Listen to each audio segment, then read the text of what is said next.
120 secondes. L'invité de la rédaction. C'est un véritable coup de tonnerre qui a retenti hier soir dans le monde de la presse suisse. Face à d'importants problèmes économiques, le quotidien Le Temps a dû se résoudre à annoncer un licenciement collectif qui pourrait concerner jusqu'à 18 collaborateurs. La direction du journal n'a pas encore voulu confirmer ce chiffre. Un processus de consultation interne étant en cours. Mais quoi qu'il en soit, tout porte à croire que le journal ne sera plus tout à fait le même après cette importante réduction de son personnel.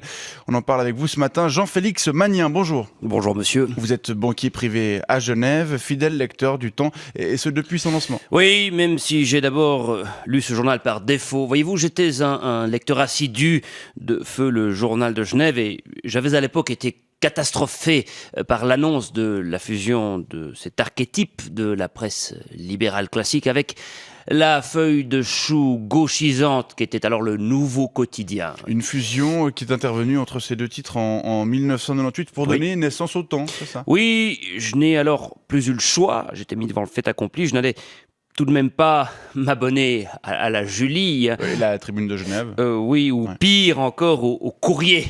Pouah. Non, je me suis rabattu sur le Temps par défaut et j'ai dû d'abord opérer un certain tri au sein des articles. Mais assez rapidement, les plumes un peu trop contestataires ou trop progressistes ont été maîtrisées ou évincées de la rédaction. Et nous avons retrouvé dans les colonnes de ce nouveau journal la ligne qui était à peu près celle du journal de Genève avec des pages économie et surtout des pages finances bien plus développé. Vous avez toujours été abonné au Temps ?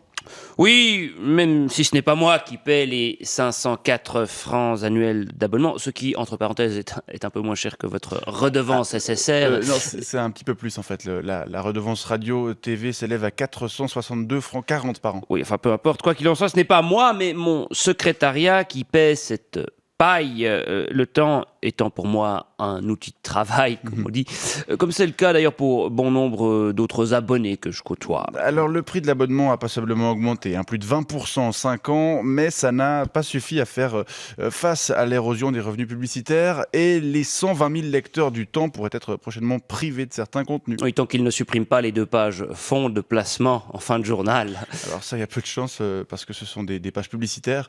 Ah bon ? Oui, c'est indiqué en petit en haut à droite des pages concernées. Mais au-delà de l'économie et de la finance, qu'est-ce que vous appréciez dans le Temps ? Les pages culture, voyez-vous, c'est le seul journal qui consacre des articles à la vraie culture, l'opéra, le théâtre parisien, la grande musique. J'apprécie aussi la rubrique politique. Hier, par exemple, le Temps n'hésitait pas à expliquer aux gauchistes Maillard que l'état social dans le canton de Vaud était beaucoup trop dispendieux. Le Temps est un journal, et c'est peut-être le seul d'ailleurs, qui ose dire la vérité. En tout cas, malgré la grande qualité rédactionnelle du journal, assez largement reconnue, celui-ci va devoir faire des sacrifices et il pourrait même se concentrer sur une version web. C'est la directrice du journal qui n'a pas exclu la disparition dans un futur proche de la version papier de sa forme quotidienne. Mais qu'est-ce que je vais lire dans l'avion ? J'y passe plusieurs heures par semaine, moi. Ah là là, je peux vous le dire, la presse ne va pas bien. Puis mon petit doigt me dit que ce n'est que le début. Jean-Félix Magnien, je rappelle que vous êtes un fidèle lecteur du Temps et je vous remercie d'être venu partager vos impressions avec nous ce matin. Heureusement que j'ai déconseillé à mon fils de faire journaliste. Je n'aurais pas voulu le voir finir chez 20 minutes, ou pire, à la radio. Bonne journée. 120 secondes avec les magasins de chaussures Pompidop et Pompe Funèbre.